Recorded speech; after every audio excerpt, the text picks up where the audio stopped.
Okay, we are live now. We're going out live to the world. Welcome, people. People are joining in. There's a good flow of people coming in. We are here in Grow, except we're not in Grow, except we've got people out on the street with phones ready to find out what the word on the street is in Hackney Wick. So this is quite an exciting use of cutting-edge mobile phone technology.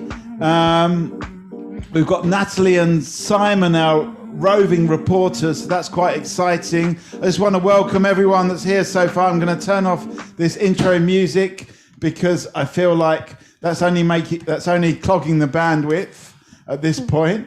Now, all of the people that are on this chat so far, hopefully we'll have more joining as we gather momentum in this momentous occasion. Well, the occasion of being second day when the pubs are able to open. The second day that the pubs are open. I mean, that's something to celebrate. Yeah. But anyway, I'm sure more will join us. But in the meantime, those of us that know Talkaoke, you know how it works. It's up to you to decide what you want to talk about. We're here at Grow, except we're not at Grow, except we're pretending to be at Grow. There are people actually at Grow as well. If you don't know what Grow is, maybe somebody could explain what Grow is. Does anyone want to volunteer to do that? Anyone want to explain what this means, Grow, behind us? I mean, I feel... Oh, Jordana. Can you hear me? Yes. Yeah. Every time I take my mask off, are you going to clap? Yes, exactly. I am going to have to keep my mask on. So I'm at Grow, so I hope you can hear me with my mask on. I'd like to show more expression, but I can't. But yeah, so Grow is an experiment in ethical, sustainable business. We're also a cultural hub of music and art based in Hackney Wick, E95LN. And we've been, the studios here have been an ecosystem for about 12 plus years. And one of the units we created into a cultural hub, which has lots of amazing live music, from jazz to punk to improvisation to community events, market. And we've been here running for about 7 years. Amazing. Okay. Okay, so that's Grow. So if anyone doesn't know what Grow is behind us, hopefully you know now. If you don't know now, you know. I mean, we are the People Speak. I think it's worth saying as well, just for anyone who doesn't know. Now they know. And now they know. Yeah, we are the People Speak, and this round table is Talkaoke. This is Margot behind you. My name's Mikey. We're giving you multiple angles of the same thing. But we like camera work. We like so. I noticed Catherine and Steve, you had your cameras on, and Grow Hackney. Jack, I never saw you, but yes, we like to see your faces. Hello, Catherine. We like to see your faces because, you know, this is what's been keeping me going for the last however many 13 months. Is I may not see people's faces in real life, but I do get to see them in a little grid on this computer. It's better than nothing, that's for sure. But those of you who know Talkaoke, it's kind of up to you to decide, you know, where you want to take this. We've got also our roving reporters that may also feed into some of the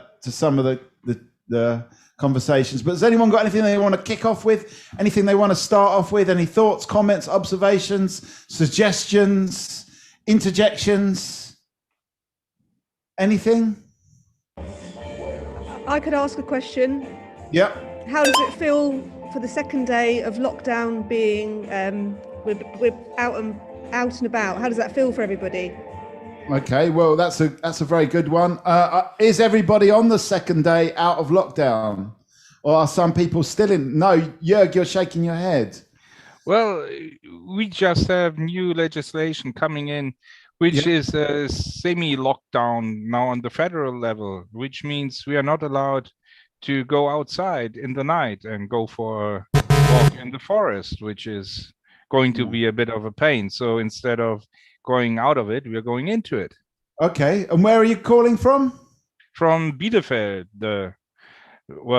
most doubted city in Germany. There are some Okay, people who doubt that it exists, but I can promise you it exists. Okay, so you're calling from supposedly from Bielefeld in Germany. So they're going into a more stricter lockdown. But those of us here in the UK are coming out of lockdown. And how does that feel? Do people feel a change? Anybody? Do you feel a change, people? Catherine, you look like you were about to say something. I think everybody's a bit apprehensive. I haven't been very far yet, but I went to a local community centre today and talked to them, and it's a mixture of excitement but also nerves. So there's a little bit of trepidation. I think a lot of people are hoping for a good summer. Yeah. Is this really happening? We've been in lockdown for such a long time. Have we got something happening here out on the street? Yeah. Do you want to just have a word from the street? So they're a little bit shy, but they are a very talented local artist called Alice Gabb. Yeah. And she was explaining to us that she's just easing into it. She's going to see when the work comes back. So she's just finding her way. It's kind of the calm before the storm. We'll see what comes back work-wise, but just taking it day by day, really. Okay. Did anyone actually go to the pub last night? You did, Jordana. You were kind of running it, weren't you? Or unmute yourself there. Yeah, well, we were running it, and I managed to squeeze in a drink. I did have a cup of tea, but Pete and I managed to squeeze in a drink. Right. But yeah, it was very pleasant. People were kind of just very quietly happy to be out, laughter, in a kind of measured way. But it was really nice to see. Yeah. Good to be back out.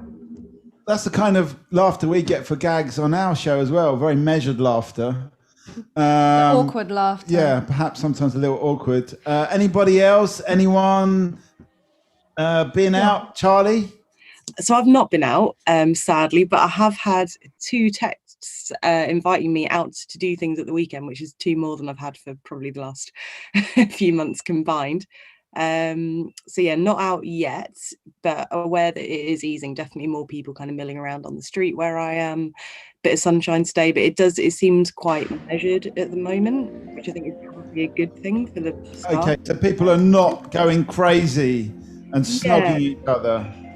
Maybe that'll come. Maybe that was later in the evening, but no, it's probably good to ease back into it, especially for anyone working that's not been, in the hospitality sector for a while. I imagine it'd be quite intense if it was really sunny and it was all happening at once. So yeah, measured, steady returns probably a good thing. Okay, so it's a measured. Jörg? Just a short question. What kind of lockdown did you have? So what weren't you allowed to do besides not going to the pub? Which probably is all you need to decide whether it's a lockdown or not. Do British people do anything apart from going to the pub? What else were we not allowed to do? Jörg's calling in from Germany. Stephen, can you answer this one? Because we haven't really heard from you yet. So just... Sorry, what was the question? What were we What were we not allowed to do during this lockdown that we can do now? Go to non-essential. What were non-essential shops? So non-essential shopping's back on. Okay, shopping is back on, which is very important. Okay, we've got someone out on the street. Natalie, do you want to come in on this one?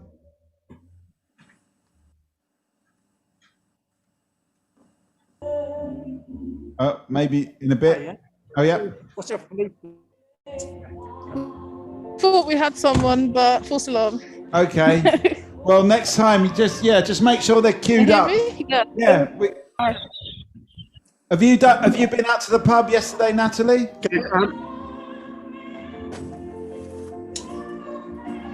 No, I haven't. I haven't really been anywhere yet, other than where I am now. This is my first Okay, so this is your first foray into freedom. I am looking forward to going to the pub. Okay, you are looking forward to it. All right, cool. Margot. I was watching the news yesterday, and then they were interviewing people who queued up outside of shops from 6 a.m. Right. to buy new stuff. Oh, I mean, to buy stuff. I mean, presumably it was new. They weren't charity shops. They were queuing outside. It was a Nike shop. And I just thought, you know what? I didn't feel any compulsion whatsoever to buy new crap, and now I do. And it's maybe I just don't have like a moral spine or something, but I just feel like, and the same with pubs. I was very happy just like not thinking about drinking at all, and now I'm thinking, like, oh, I haven't been drinking. I really fancy a pint. And am I fine? So is it going to be Is this normal? Is it going to be a bit like an elastic band that we're just going to come straight back into where we were before? Are we going to change? Are we going to still be doing shopping? I think people are already doing shopping, and this is like the tragic thing. Like, I mean, people being together, essentially, that's fine, but people just like go out like buying stupid stuff, and I think community is about something different than just like buying objects and things. I mean, maybe it's different if somebody's like an artist who produces artwork, or I don't know, ceramics and stuff like that, then you are solely relying on people buying this stuff. But yeah, maybe it's time to kind of reevaluate what we're buying and that kind of stuff, because really I think we're just a little bit too caught up in this whole consumer lifestyle. Nobody's gonna have any cash. So what are we doing? I'm in two minds about that. Because at the same time, there are a lot of small traders who've been really suffering. So it's not it's the system, it's the economic system, it's how it's structured. Okay, is that going to change at all? I pass. Okay, so not a lot of faith in the change. I've got a couple of new people joining us. Anya and Ellen, welcome. If you can turn your cameras on, that's great. It's nice to see you. Were you going to say something there, Charlie? Did I just catch that? Yeah, I was thinking about shopping and resale and high streets, and obviously that's a huge topic. How do we save them, etc. And I was reading a thing yesterday. I think it was John Harris. It was a column in the Guardian saying like apparently high streets in general have been 30% oversupplied with like resale space for the last kind of decade, and we've, you know, the shift needs to be towards new technologies, green jobs, all of that stuff. That's how we're going to kind of get over the job shortage that comes with traditional resale dying. So you're saying we've got 30% too many shops? According to this article, yeah. And then you get like Amazon taking over shopping centres and filling it with stuff that, you know, robots picking up products, which is potentially even worse than what Margot was saying. But yeah, the flip side is, what's the alternative? And yeah, what are these new jobs we're going to have if all of those old jobs die? Right. And what's going to happen to all those shops as well? Yeah. Okay, there's a few questions. It's up to you to. We've got. Hang a sec, Stephen. I'll come to you in a second because we've got somebody out there on the streets. Natalie, Simon, are you ready to come in? Maybe in a bit. But okay, we'll come straight to you then, Stephen. Yeah. So instead of just retail and retailing new goods, well, yeah, this surplus amount of shops, if a lot of that could be turned instead to fix-it shops, shops that sell second-hand, shops that hire goods. It's the production of new goods that's the problem, I think. Okay, so they don't necessarily need to sell new stuff. They could hire stuff. They could be like some kind of like a equipment library, something like that. Yeah, and fix it. Just take your stuff to get it fixed. Yeah, fix-it shops, repair shops. So we don't necessarily need to abandon shops. We just need to abandon selling new stuff. Hey, Ellen, you're joining us from a very ornate kind of bed there. What's going on there? Did you buy it or did you make it? Or did you borrow it? Is it second hand? I actually made this myself. You know, I was going to say the same thing that Steve was saying, actually. I do like the way there's a lot of like bulk stores popping up. I even saw a bulk like van the other day. I think it would be so nice to have more supermarkets where you don't need to have that's plastic free supermarket. So I think that would be a good use of the empty shop spaces. Yeah. Okay, I'm going to come to Hackney Tours / Simon / Natalie that are out on the street. You've got a point there. Are you ready to come in? Are you ready to come in? Yep. Go on then. Hello, we are with. What's your Hi name? guys, Pip. So yeah, just let us know how you're feeling. Yeah, feeling pretty good. It's nice to be able to actually get out and see some people now after being locked in the house for like pretty much a year and a bit. Yeah, nice to not have to sit in the huddled park as well with your mates when it's cold. So actually get to be a garden. So yeah, really looking forward to when things actually properly open up and when it's not super busy and you can actually, walk up to a pub and get a table rather than, having to look forward for a reservation in a few months. Yeah, that happened to me. I went to go to the pub last night and it was booked. It was fully booked. The idea of booking to go to the pub, I just can't do. But one of the things we're talking about is this idea that will we be going back to this buying stuff and this consumerist lifestyle, or will it change now that we've kind of been out of it for a while? And will it be more, more ecological? People have suggested instead of having shops selling new stuff, you can have repair shops or hire shops. Do you see that happening? Yeah, potentially. I don't think that things will go back to the way that were pre-pandemic overnight. And me and my friends were talking about this because we started, every single weekend we would just go and get drunk in a bar, right? And then instead, we'd start getting a coffee and walking along the Thames and having a bit of chat. And we were thinking, in a couple of months, is this all just going to be, completely back to normal? But we don't think it is. We think that the things that have been good, like you say, people, cycling walks, going for walks, stuff like that. I think that hopefully it'll stick about because people enjoy it. And it saves people a lot of money as well. So yeah, hopefully. And then obviously you've got loads of people working from home now. So hopefully it changes for the better. Okay, so some of these changes will stick.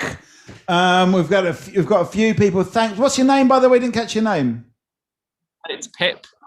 Pip, P-O-P, like an apple pip. And Mikey, stay in the chat. We're just going to bat that out to the rest of the people that are online. What do people think to Pip's comment? Is it more healthy? Margot, you want to say something? I just think that, I'm sorry, I'm just such a pessimist. I think people are just going to continue being super lazy and be like, yeah, give me pubs. Like I've done my being nice to community and feeling together. I think people just slot back into how everything was. So it's a bit like when you're on a diet and you're like, yeah, I'm going to do this forever. And have you ever been on a diet, Mikey? I've never actually been on a diet. But anyway, this is what I hear. Okay. People kind of bounce back, don't they, when they're on a diet? Or am I wrong? I don't know. Anyway, it's not up to me to bring these things in. What do other people think? Are we just going to ping straight back to this consumerist drinking culture? Richard, in you come. Let me give you a round of applause as well, just because I think it's certainly that we're being sort of pushed towards that. I think it's quite funny how we're talking about how lockdowns eased because shops, non-essential shops and pubs, which by their very nature are pretty much non-essential, are reopening. But actually, certainly in the area I live, a lot of social buildings like libraries, community centres and stuff like that are still being used as vaccine centres. Yeah. So they're not going to be reopening in their pre-pandemic form for any time soon. But there's this big sort of media drive to say, oh yeah, you can now go out, you can now do these things, and it doesn't seem like the things that we're being told we can do are particularly community minded. Right. So it's all about consuming all over again. That's where the kind of the onus is on consumption all over again. We've got Patricia that's just joined us. Welcome. I'll give you a round of applause there. Hello. At the moment, we're just sort of talking about, we've got people out there on the street. We've got, we're just trying to get a sense of what it's like to kind of come out of lockdown. Will it be different? Will we be a changed society? Or will Richard's saying that people are actually being pushed back into the same old consumerism? But is that the case? I see that Natalie, you've stopped someone on the street, but I just want to come to Pete first. Hey, Pete, how you doing? Good. How are you? You all right? Yeah, very good. Slipping back into it.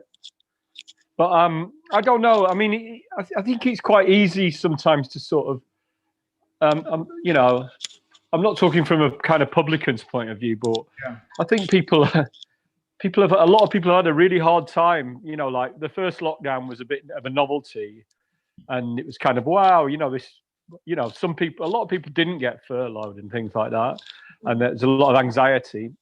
And then the next lockdown that kind of like ended a bit the shorter lockdown, and then it was this new one, the last one, and it was it's been a year, and I think not everyone's like taught themselves the piano or kind of gone and played squash every day. I think a lot of people have been really you know, poor and very kind of like stuck in their own world and not been dealing with it in the way of like, you know, some sort of Instagram kind of let's all do yoga and I think actually, crikey, if people want to go out and get pissed, fine.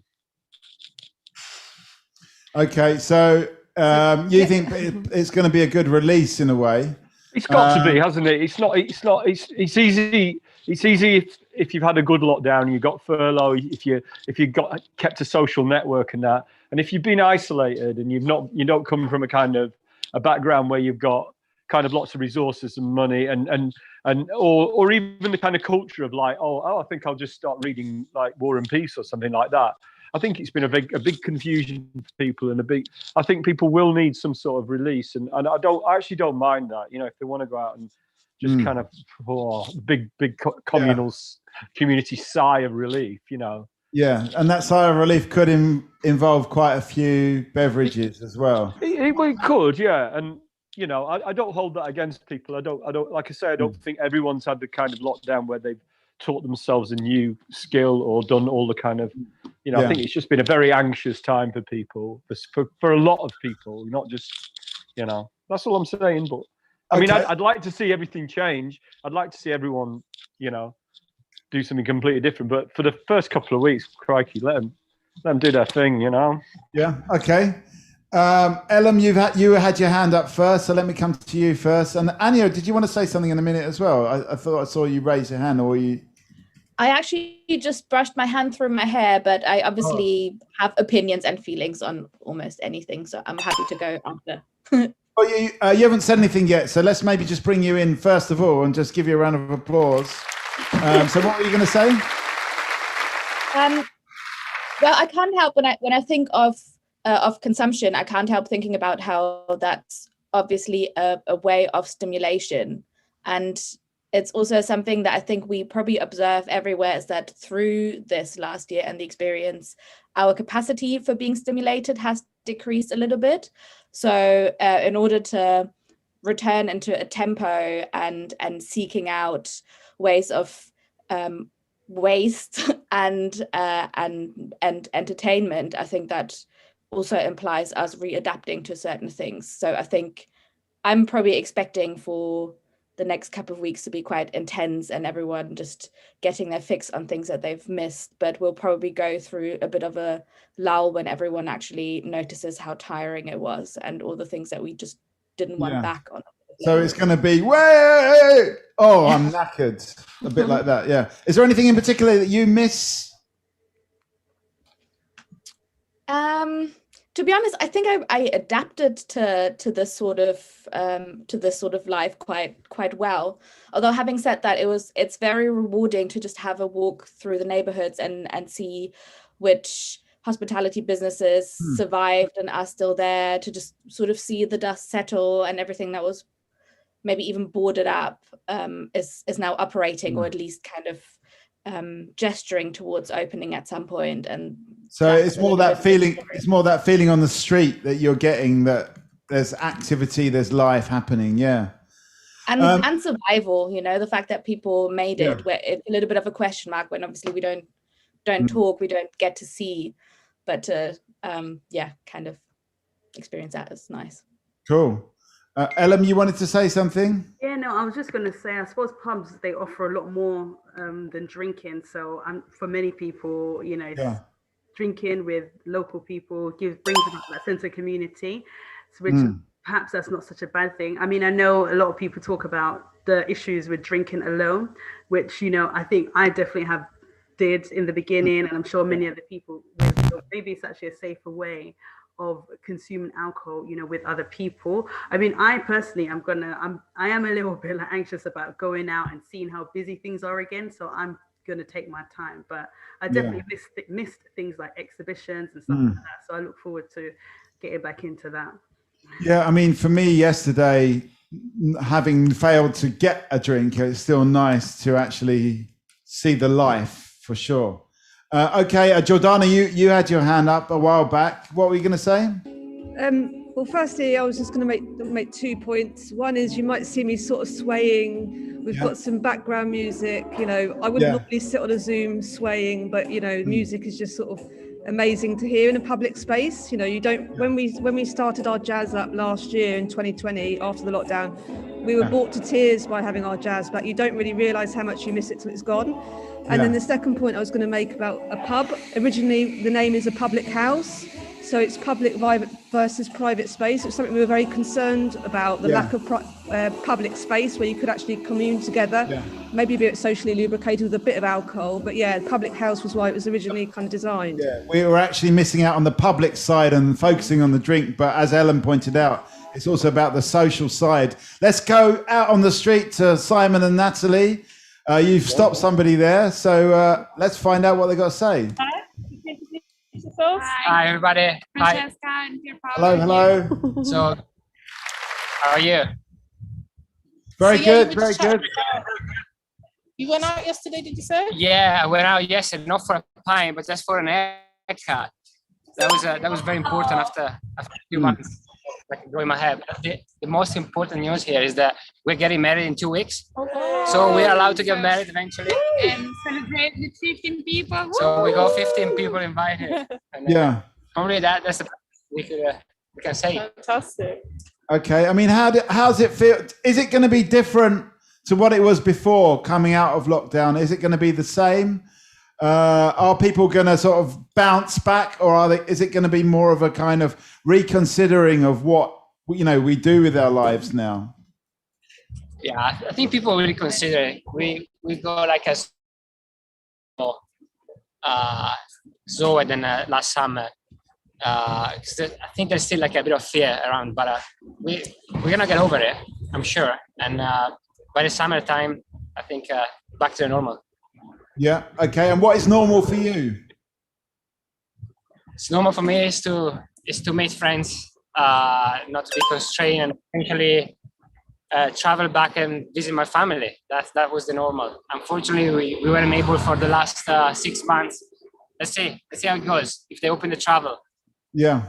Okay. So friends and people is the main thing that you're going to get back into, and obviously traveling. Getting married as well. It's quite brave to be getting married, like in this time. I mean, I don't know, because there was people like in lockdown that kind of shows you a different dimension of your relationship. Have you felt that in lockdown? I don't mean to like interview you, but yeah. It's gone better and better. That's what I can say. But you should ask her. I'm still here, so still going ahead. That's great. Yeah. Okay, fantastic. That's good. Stay in on the chat if you want to. We're just going to bat this back. So it is about people. It's about connections for these guys here. I don't know what other people think. We're going to try and suck these people in, reel them into the chat and get them to join in on their phones or whatever. We'll see how well that works. What do other people think? Am I going to pick on somebody? They want to go back to normal, which means new friends and not the same friends. They're kind of maybe renewed friends and family. What do other people think? What is the normal? Is it a new normal? Is it the old normal? Is it going to be normal at all? Fear? Elam? You know what? One thing I reckon I'm probably going to miss is going to weddings. I always enjoyed going to weddings, and now that I'm probably not going to have the opportunity for many years. So why do you say that? Because I mean, I don't know anyone that's getting married. The weddings that I went to, I was usually like more of an acquaintance with the person. So I reckon that with marriages these days, you know, acquaintances will not be part of that. Okay, because it's going to be a smaller You know party. I mean? Exactly. So there's so many types of weddings I wanted to experience, but I don't think I want to get to experience them anymore, which is quite disappointing. You know, I want to be that acquaintance. I want to be that person that doesn't really know the bride or the groom. You know what I mean? Are you going to be like elbowing people out of the way when the bouquet gets thrown? Is that what's going on? That's my rule. Okay, Charlie. Yeah, that is a good approach to weddings. That sounds fun. I want to go wedding crashing with you.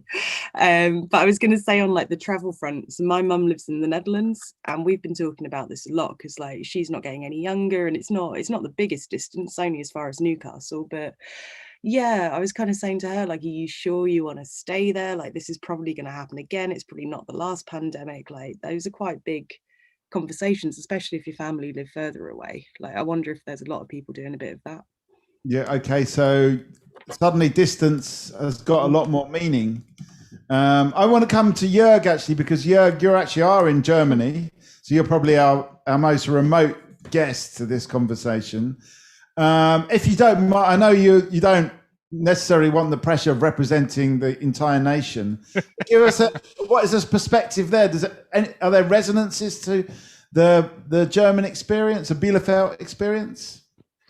Well, I guess here people are getting more and more confused because we're at a different point in the pandemic with things getting locked down and the rules don't make any sense, and our whole perception of being of having a very organized and effective government is just falling apart. And now we see what's behind the emperor's new clothes, so to speak, and that's I guess a pretty new experience. And so I guess that also means we don't know what normal is anymore, right? Yeah. I mean, what would you like it to be? Oh, big parties, dancing on the street, hugs everywhere,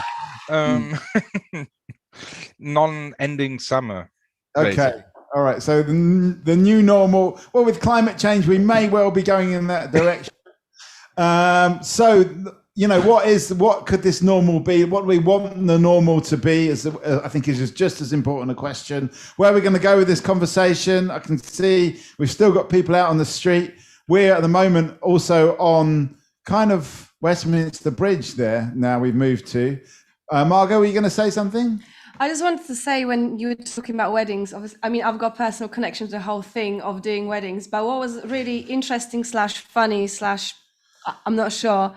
Today, I got offered a job emceeing a funeral. Right. So you've moved from weddings to funerals. Yeah. I mean, I kind of always wanted to explore that side of life and yeah, you know, existence. And today is the day when, you know, that is potentially in a kind of pipeline. But it just made me think about, you know, there's the pandemic, there's stuff going on, and yes, maybe there are more kind of funerals of people dying, and that's really bad. But I think kind of, you know, we still do these things. We still, you know, okay, so there's only 15 people allowed at weddings or funerals, whatever. But we still, as people, want to keep going and keep doing those rituals. Yeah. But it's not very safe. But I don't care. Yeah. You know, I'm not really thirsty, but I'm going to go and get a drink. Like, we just kind of keep on doing these things to kind of stay alive almost.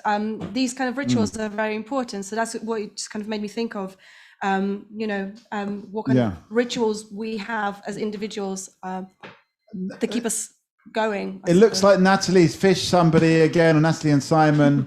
They're sort of stepping away a little bit though. So are they ready to join in, this person? Yeah. Yeah. Oh. Can you hear us? It's a bit loud. There's a truck behind us. Yeah, we can hear you. Yeah. Can you hear me okay? Yeah. Live street. Yeah.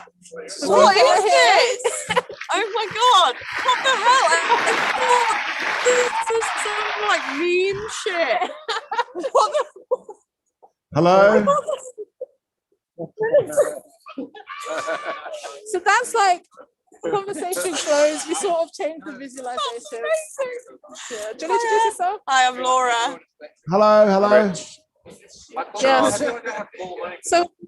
So yeah, what you were just chatting about, you're on your way to Grow right now? Yeah, I mean, we're going to Grow for a drink. We live right next to Hackney Wick station, actually. So, yeah, I mean, what do you want to know? I don't know. What do we want to ask these people? We've got some Grow punters here. I mean, is this your first time in Grow, or do you go there a lot when it's possible? I mean, it's one of our local spots, I guess. We used to go when they had like the jazz night and stuff. I've lived here for nearly 5 years. I've probably been there about 5 or 6 times. Yeah. So not very often. You could say once a year. No, I go more than that. But we are around the corner, so it's nice. So what keeps on bringing you back, or kind of what would make you go back often, like, you know, more often or whatever? Live music. Yeah. Yeah.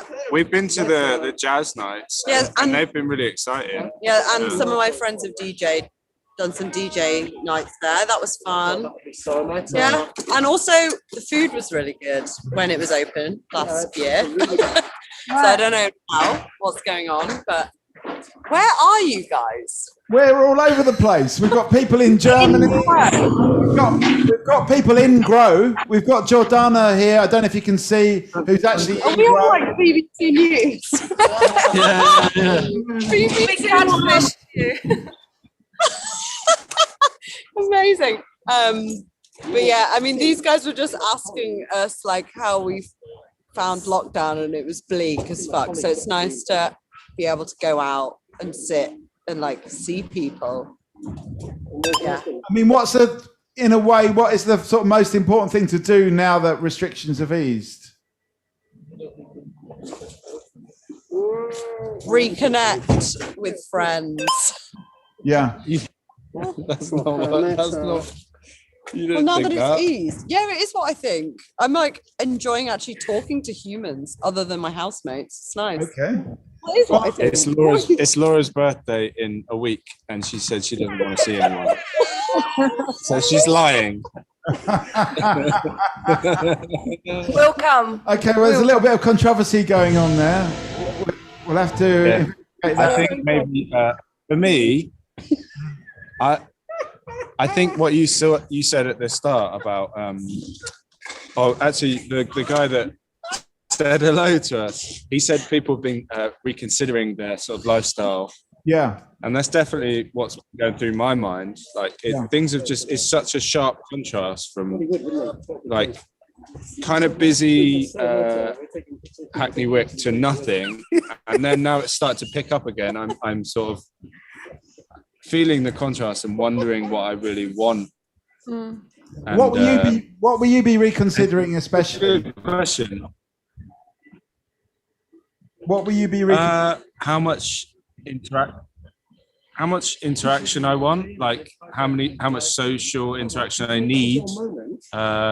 Obviously we live right by the station, so we're forced to rub closely with lots of other people, and We've got like clubs either side of the house, so we know what we're used to having a lot of like noise, but we kind of got used to like peace and quiet. Yeah, I'd not really considered what my limits were, from an atmospheric point of view of like just other people. And I think a lot of the time it feels like people treat this place as a sort of one giant party. So you get lots of people that don't really live here that come here just to sort of enjoy. And I feel like I'm a bit of it's not really my home sometimes, like I'm living in a tourist spot. Yeah. Interesting. That's a really interesting point. Okay, well, we're going to back this out to the rest of the people that are on this call, some of whom are in. Love it. I don't understand it, but it's great. There's other people heard just what it's. Yeah. what Where I are the said. There's a whole people? bunch of people. There's about 20 people watching you. Who's watching? We've got. Oh my God! I didn't know there was all these people. You're getting a lot of waves. I don't know if you can see, but you're getting a lot of waves.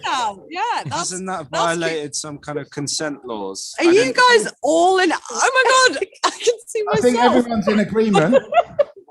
Have you never heard of Zoom? I I didn't ask. She didn't ask. I did not know. She gave us a sweet and said, she Yeah. just poked No, the camera. no wonder you know, lockdown was grim if you never discovered Zoom. But, anyway, where are we going to go? Ellen, you've got a question? Ellen, have you got a question? Yeah, I've got a question for the people on the streets of Hackney Wick. Yeah.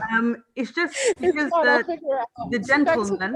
Oh, okay, he's gone now. He's gone. Right, fair enough then, but. Hang on, we can keep them there. What are you going to say?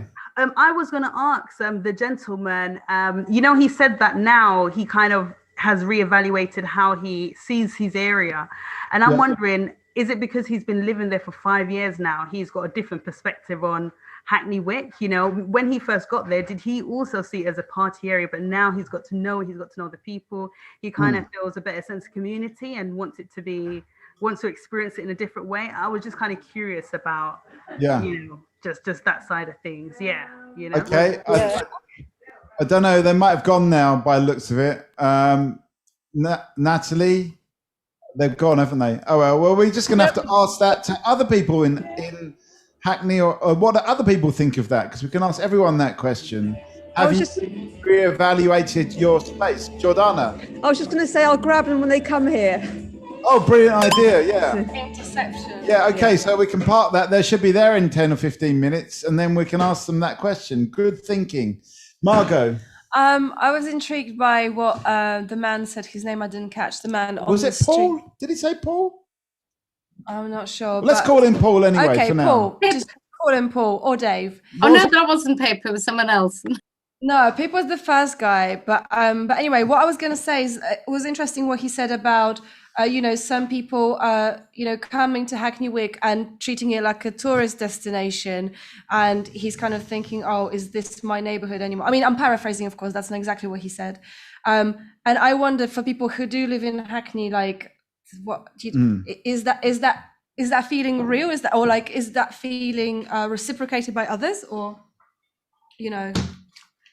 Okay, what do other people are? I think Richard's got his hand up. Richard, do you wanna come in on that one? Yeah, I suppose it's kind of like part of the process of progress or gentrification. You know what I mean? Yeah. To some people, it will always seem like an improvement, and the development tends to happen much more quickly in areas where there's historically a level of deprivation, and and things seem to be, and these areas seem to be used by people from outside them for some sort of benefit. I completely understand that I'm a complete hypocrite now, because like I no longer even work in Hackney, and I only go there to play a collectible card game, which is like pretty niche.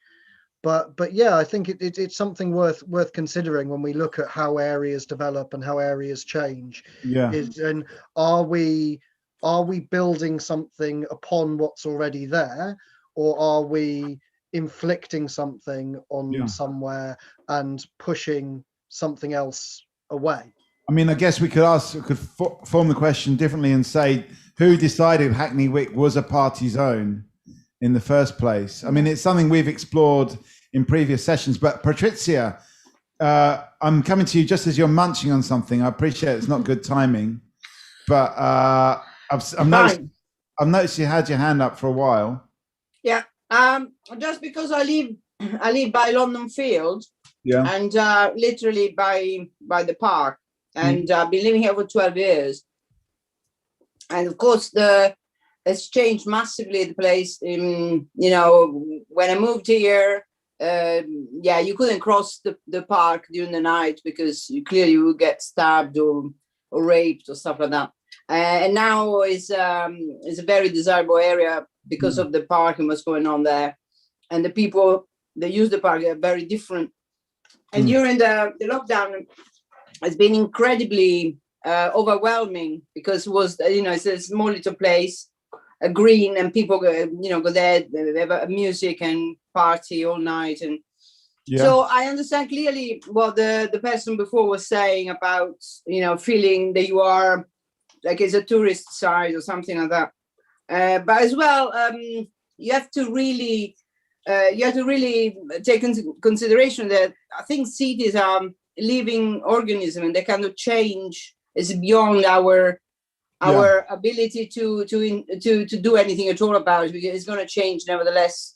And sometimes, and that we have to ask ourselves why we want to live there. I mean, I find very difficult sometimes because I don't recognize my area, but equally, I think, do I like it? I don't like it? You know, it's, so what I'm trying to say, I think that the lockdown increased even more this aspect of this particular spot of Hackney, and sometimes I totally hate them all, because they leave all the litter and all of that, and they're having a good time. I'm on my own in my flat looking at them. But lots of other time, I'm quite happy, actually. There are quite lots of people hanging around having a good time. So it's a bit mixed. So it's a kind of both sides to it. I mean, I can relate to that as well. So London Fields has been super, super busy and full of life, which is annoying, but also in a way, it's a connection to life as well. And it's a connection to things going on where there's not been that much going on. We've got a few new faces here as well. We've got Geraldine, welcome Geraldine, and Josephine. How you doing? You okay? Take your time to get involved in this conversation. Right now, we're sort of talking about what's going on, mostly in Hackney Wick, but I think we've got people from as far away as Bielefeld, Germany, giving their experiences really and Bristol as well. And Bristol, point out. Who's coming in from Bristol? Oh, I think. Wait, it's Catherine. Catherine. Okay, well maybe we should find out what's going down in Bristol. Is it more like Bielefeld or more like Hackney Wick? Well, we're having a lot of Londoners moving here. People are moving out of Bristol, coming here, and pushing up the house prices. Which I was part of that journey myself. 14 years ago, and it's quite interesting. You're always going to have this movement of people as people's priorities change in life, and I think during lockdown it's a key thing that people's priorities have changed. Whereas what attracts you to cities, it's the vibrancy, it's the people, it's the parties, it's the culture. When that stops and when you're just focused on your community, suddenly your priorities will change a lot. But what about the people who are left there, who don't move, or who've grown up there all their life? And how do you bring people on that journey with them so that they don't end up being displaced in their own communities? There's an area of Bristol called Wapping Wharf that was a development that happened over the last few years, and it's really buzzy, really expensive apartments, and people bought their apartments there because they wanted to go out and have fun. During lockdown, people were going there drinking when you could get takeaway pints. And enjoying the place, using it a bit as a urinal because public toilets closed in Bristol. And that's really hard for the people that live there, but also they did move there with this desire for this party lifestyle. Now their priorities have changed, and a lot of people are looking at moving out to the countryside or moving to Devon, moving to Cornwall. So we're having a displacement, not just in our cities, but like nationally. That's really interesting. Thanks for that, Catherine. But it's almost like, once you kind of set off the party firework, there's no volume control on it. It's just like off it goes, and it can, you might bring you into a space, but then, you have to leave. You can't get them to. I feel like that sometimes in a party when you have your own party. You start the party, but then you can't get people to leave, and they're just there carrying on. And that's what London Fields is like now. Ellen, you've got your hand up there. We've got a new face as well. I mean, I could talk for hours about London Fields, but anyway, I just have to go now, actually. But I like this conversation. Actually, it's quite nice to hear about what people's thoughts are now that lockdown has eased again. I'd love to compare the conversations of this Talkaoke platform with this time last year. I'm going to go and watch that YouTube videos of these Talkaokes from last year to see how the mood may have changed. But anyway, I hope everyone has a great conversation, and it's so good. All right, well, Ellen, let me give you a round of applause first of all, and a cheer. But I just want to ask you as well. You haven't looked back at that footage, but what do you? What was your feeling about how the mood has changed? How has the mood changed? I remember that people were a little bit more. There was just so much unknown, right? I just remember people were just so. Everything was new. There was the whole mask conversation. Should you wear a mask? Shouldn't you wear a mask? People were kind of angry, and I think people felt very anxious about the rules were people not following the rules, isolating. But the weather was really nice. It was so sunny and quite warm, blue skies. So, there was that, people feeling grateful. But now, it's just the beginning again. So who knows what the mood is like now, Okay, great stuff. Great stuff. And I will say, if you just go to our website, thepeoplespeak.org.uk, or any of our social media, you can find all of that footage. It's there for you to see. It might be as Ellen says, it might be an interesting thing to do. But Ellen, thank you. Josephine, you've turned your camera on, and I almost feel like there's a reason for that you want to come into the conversation, or is that not true? There's a question for you, Mikey, on the chat as well. Does Mikey have the glasses on, people? No, you have the power. You have the power. You can do it yourself. Just go to video, click on the little arrow and go to video filters. It's in choose video filter, and you can do it yourself. Have a play with that. Catherine's just put herself in the cinema. Just as you thought you knew everything about Zoom. Then it's evolving. It's an evolving situation. I think that's the point really that Ellen was making. Where do we want to go with this conversation? It's kind of up to you. I just want to say welcome to Chris as well, that's joined us. Put your camera on if you want to, so we can get a look at you. And you can also play with the video filters if you want to. We've got a few attractive berets going on now. Where are we going to go with this conversation? Do we want to talk about, are we going to be focusing more on our backgrounds now that... I can't turn it off. Are you going to be like this guy who turned into a cat, but he was a lawyer or something like this?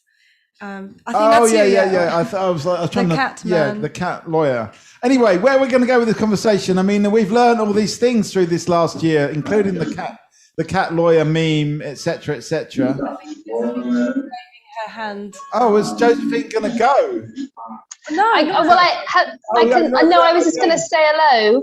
Oh, hello. Is that not the waving hand thing? Maybe the waving hand is goodbye. I am here.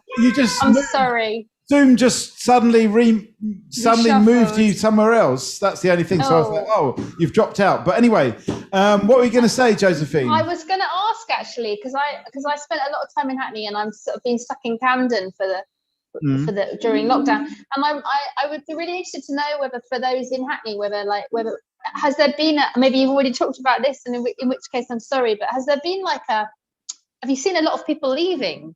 Have there been has there been an exodus to not just out of London to Bristol and so on, but out of the UK?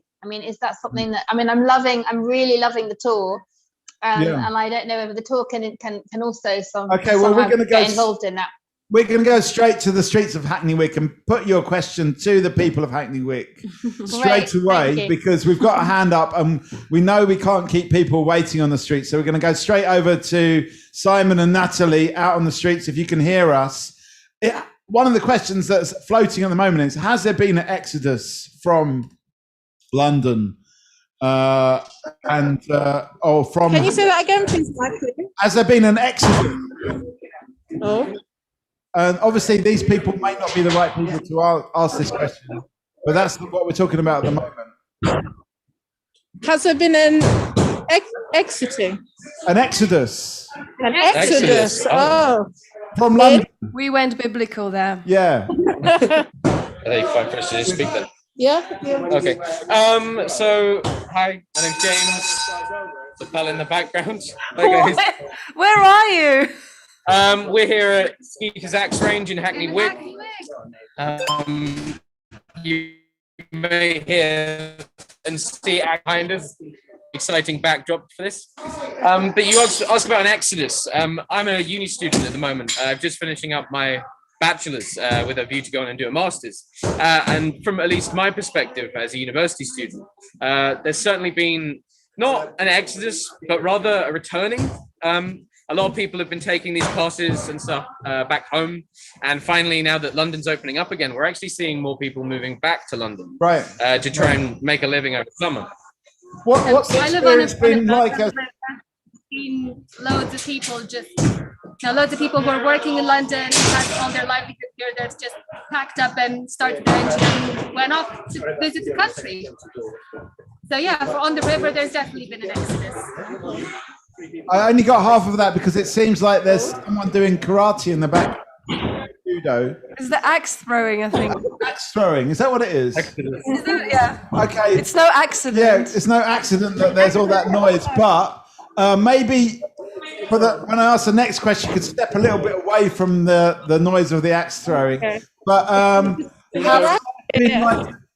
how's life been as a What's that? I just wanted to get some atmosphere in. Oh, that was for atmosphere. Great, well done. We just wanted to ask, what is life like as a student under lockdown, and now that the lockdown has eased? I mean, has it really affected your student experience, or I guess you don't know any different? I don't know.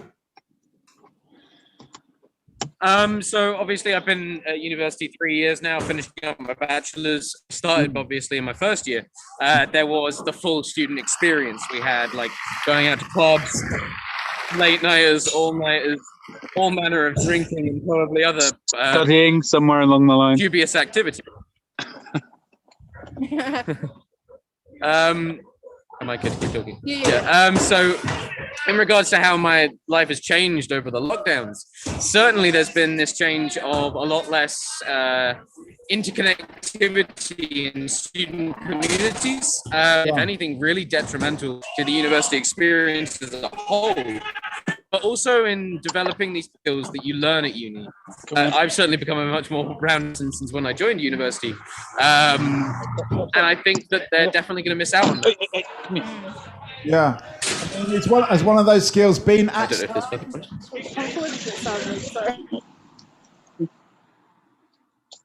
Oh, we've lost them there. Maybe this is the time to bring in Chris. We're going to come back to the axe people. Exodus. It's no. Yeah, we're going to come to you, Chris. Chris. Yes. Where are you coming from, Chris? I'm coming from North London. All right. And I think we're having technical issues.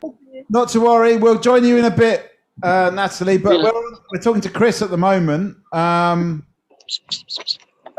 Sit down. Sit. Chris, what's your experience been? Have you been able to listen into the conversation? Have you got any response to what people have been saying so far? Yeah. So in terms of Exodus, a number of my friends, I've sort of got like different networking groups, and a number of friends in groups have gone back to parents, or they've sort of gone to ground. There's obviously people that were from London, from Hackney in particular, they're still around, so. Yeah. I mean, do you think people will come back, or I've had a very mixed, positive and negative experience of lockdown, to be honest. Was this time worse? I think it's been pretty much the same for me. Right. Okay. What have the positives been? Well, I started a mutual aid project with a number of other people in Gillette Square. Right. And we delivered 19,500 meals. So that was a big kind of highlight. You're getting applause. And what are the negatives been? So someone mentioned a lack of interconnectivity. That is the biggest hardship, I think, that I've experienced, is not being able to see people. And have you got a way that you're going to repair that, or are you just going to go with the flow and try and grow that back together again? I think communicating on online gives you a kind of a link with people that you kind of knew, so you kind of keep up with things. So I think WhatsApp has been invaluable, but Telegram, Signal, a range of different kind of communication tools, because lots of people jump ship from WhatsApp. Yeah. So you might not be able to find them anymore. So it's like having multiple angles that you can communicate with people. You can stay connected, but it's much better in person. 100%. Yeah, absolutely. Okay, we're going to back this back over. Thanks for that, Chris. Stay on the line, if you can call it a line. I don't know. We've got new faces in the form of Neil. Welcome, Neil. I don't know. Did you want to say something, Jordana? No, you're just waving. Okay. All right. So where are we going to go with this conversation? Do we want to talk about the positive and negative experience of lockdown? Do we want to look forward? Richard, you've got a point there. Yeah. I mean, I didn't have a very typical lockdown because obviously my employment couldn't stop. Yeah. Tell us what your employment is. I'm a psychiatric nurse. Right. Okay. So there was we had to change how we were operating, but our services couldn't close. Yeah. But sometimes I think like it's bizarre how a restriction can sort of breed creativity. Like through lockdown and through there not being many avenues to socialize and engage in the hobbies that I have, I ended up reconnecting with a friend of mine from secondary school who's since emigrated to America. Right. We went for years, not having fallen out, but just because our lives went different places, not talking. And now we have hours and hours of conversation every 2 weeks. Yeah. Just checking in with each other. And it was only because lockdown came, like we could only talk to people online. So we found a way to do that. And it didn't really matter whether you were a couple of streets away or on the other side of the world. Yeah. And we like I said, we hadn't spoken to each other for many, many years. We went from a relationship where we saw each other practically daily, inside and outside of school. We'd been on holidays together. We all knew each other's family. And then because we went to different parts of the world, we developed our different lives and didn't really have anything to do with each other. And then it was only because of the move to online communication that now we've reconnected again. And it's odd that we could just pick up that same relationship. Yeah. I'm not saying that that's something that's happened for everyone, but I found that quite a strange thing to have been put in a position where I wasn't allowed to socialize and yet somehow re-established a relationship because of that. Yeah. I mean, I wonder if anyone else has got a similar experience like that, where you're getting the thumbs up from Jordana as well. Has anyone else got any similar? You're nodding, Patrizia. Have you had some positive lockdown experiences? This thing is just happened quite naturally. All of a sudden, you talk to people that you would never talk normally. Well, previously in the previous situation, because they live, I don't know, in Rome or in I don't know, in Portugal or somewhere, and then people start getting in touch. How are you doing? What's happening over there? And then you become quite regular once in a while. Yeah, in that way, it's been an interesting thing. I found I had a very strong emotional high and low during the lockdown. Yeah. Some of the high were very I was getting excited by the chaos of it all. Just feels like it's a great chance to throw up everything and then start all over again. And there was sometimes it excites me, this idea. And the same idea would kind of make me feel really depressed the following day. So it's like it's an interesting exercise, especially if you're not a teenager any longer. You know what I mean? It's like, yes, we can start again. Oh no, we have to start again. I can just go again, and then oh dear, no, I can't. I don't have the strength, and it really very. So I don't know what all of that. I don't know what it means for me. What it meant. It means still going on actually.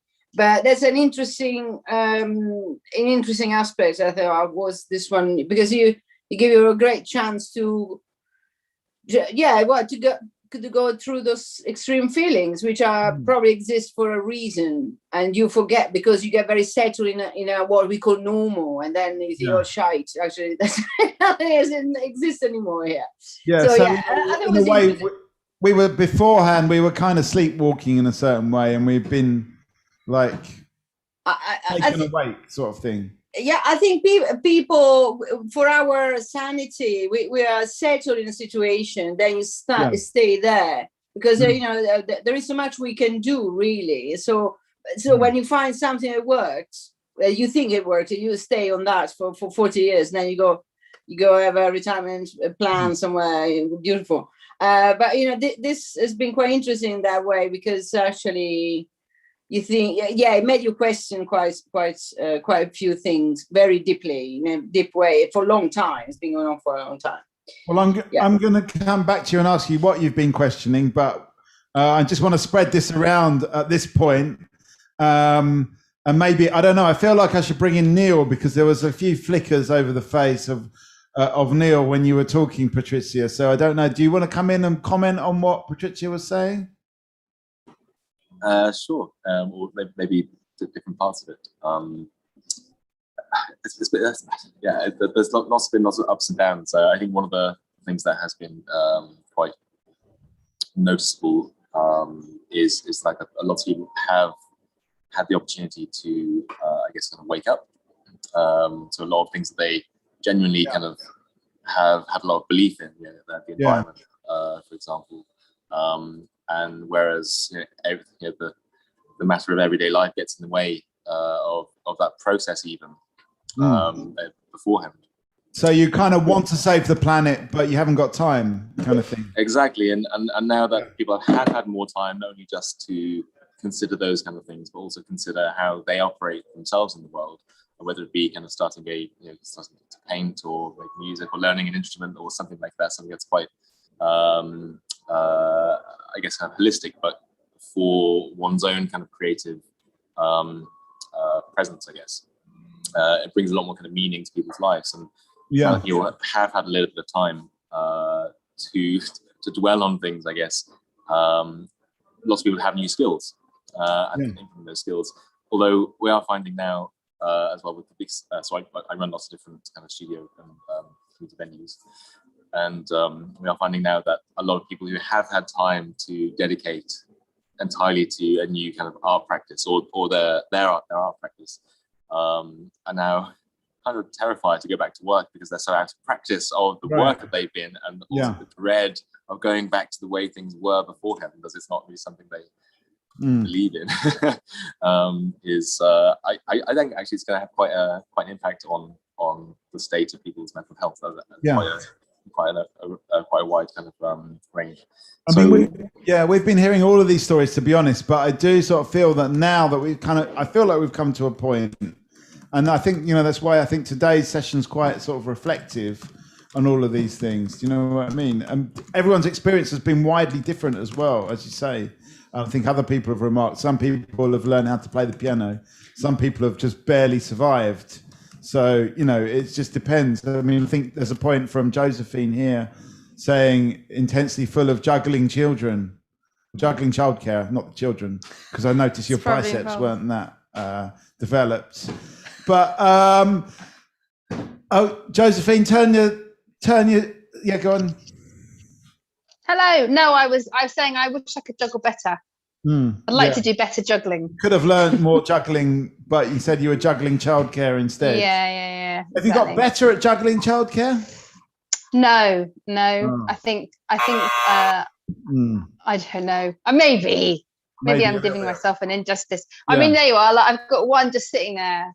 I don't know what he's doing. I think. Am I any good at childcare? Juggling childcare and juggling childcare and work. No comment. Well, at least he said I was great. He said I was great. That was good. I think you got endorsement there. I'm going to. Yeah, I did. I'm one of these people that just, refuses to hear the negative side. So, I just heard the good bit there. Okay, so where are we going to go with this conversation? It's kind of, I feel, to me, this has been great. But I mean, it's kind of up to you people, where you want to take this. What aspect of this where you want to, Geraldine, you've not said much, so do you want to just throw in a steer for us about where you want to take this conversation? I think everyone has loved the challenge. I don't think we've seen dead bodies lying in the street, so I think everyone has liked the kind of world-changing event. So I think it's companies, organisations. I think everyone has loved pressing that red emergency button and in safety. Yeah. What else do I think? It's a good talking point. It's an amazing time to live through. What else do I think? That sort of stuff. So you think in a way it's been a valuable experience for us? No, not at all, because yeah, I've gone out to Hackney today and it's the same old, same old. No, it hasn't changed the world. No, it is depressingly all the same. I don't think anyone is woken up from it. I don't think anyone has had any valuable lessons from it at all. So you don't think people have learned at all? No. Or changed? No, tell me what we've learned. Okay, well, I'm going to put that out. I'm not allowed to say anything here in the middle, Geraldine, of my own volition. I'm going to ask what other people think of it. What have we actually learned? Have we changed? Is Hackney just the same old kind of urine-smelling, rubbish dumped... with good street art. Party zone with graffiti and street art around the place? Catherine, you've got your hand up there, so do you want to come in on this one? Yeah, well, it's not really just Hackney-centric. It affects us all nationally. It's, as we were saying earlier, that the media and everybody is pushing us to get back, consume, forgetting that, there's a climate crisis, all these things that brought us into it. It felt like we were given this amazing chance to click a reset, and we're being shunted in the other direction. And you can see from like what's happening in Bristol with the protests here and in London as well, with the Kill the Bill protests, and about how we're being told more that our voices are going to be shut down and just follow this line and consume and get through and everything will be fine and rosy.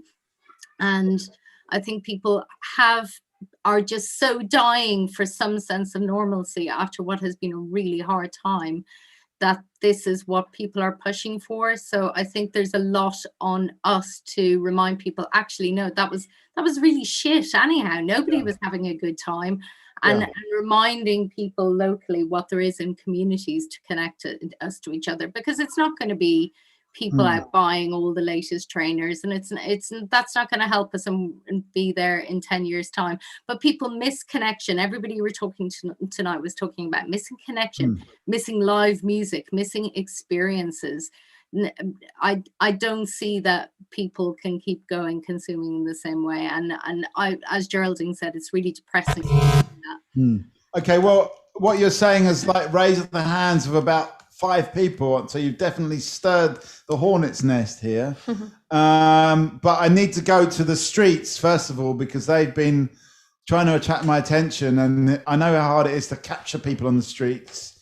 So let's get the word on the street first, and then we'll go to all the people that have got their hands up from your point. Yeah, hi guys. I don't know if you can see in the distance there, but as Catherine was speaking, the container trains that still bring all our stuff are still rolling through Hackney Wick. So yeah, the consumption's still happening. But we spoke to about 6 people who they didn't want to be on camera. But there was a real kind of consistent vibe, which is that they're glad to be out and they're happy to be seeing people again and to be connecting. But like nobody was going crazy. No one was punching in the air. It was a sort of relieved sort of like, it's just nice to be out. Yeah. Yeah. Okay. Well, that's a great summary. Thanks so much. And it's so good to get the vibe out there on the street as well. So you're doing, I think, great job out there, and it really, I think, adds color to this conversation. And I'll try and get to you as soon as possible when there are people out there out and about. But let me come to all those people with their hands up. Neil, you had your hand up. Yeah, and I guess, and for Geraldine's comments, I mean, there is obviously lots of consumers, and lots of people are trying to get back to normal. But I think kind of the general awareness of it's not the waking up, I don't think is a majority thing. But I think the more people who do become more aware of things have then the capacity to make more change and influence other people. So although you know, I'm under no illusion that lots of things will really try to push back to business as normal.